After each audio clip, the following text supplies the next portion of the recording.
Now this is all taking shape. It's now time to add some logic.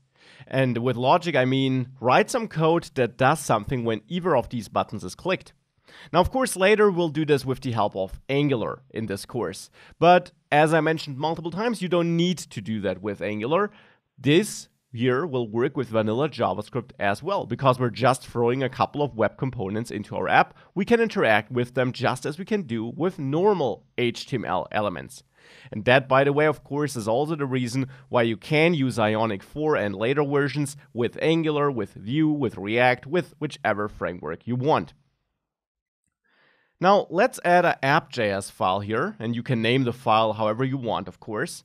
And let's import that file at the end of our HTML file, right before the closing body tag, here with a script import, script source, app.js, so that this will now execute when this file is parsed.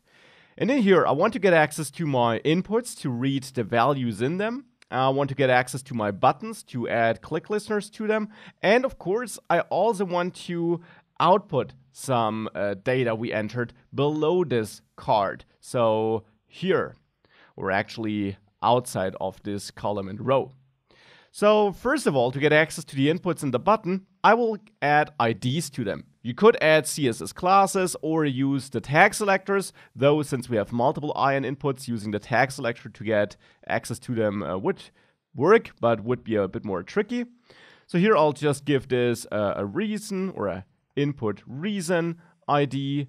This here will get an ID of input amount.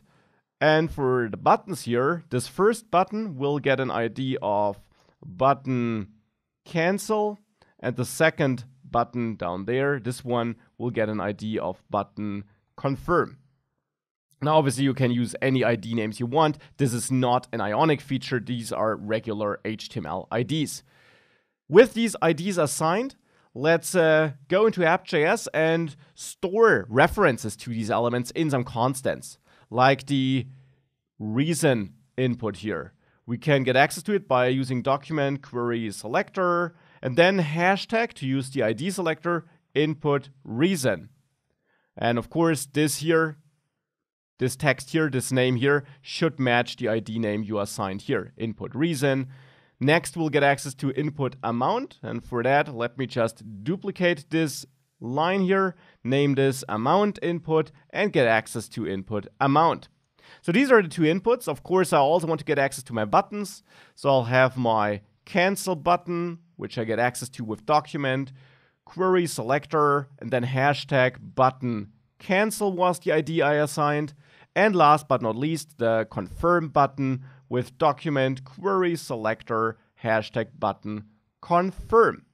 So now access to all these elements is, or not access, references to all these elements are stored. In this vanilla JavaScript code I'm writing here, I can now, of course, add my listeners to the confirm button, for example.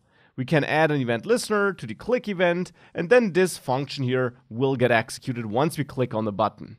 And for now, we can just console log it works to check, well, whether it works. So let me open the JavaScript console here on the right, reload and click add expense, and you should see it works now if you wired this all up correctly.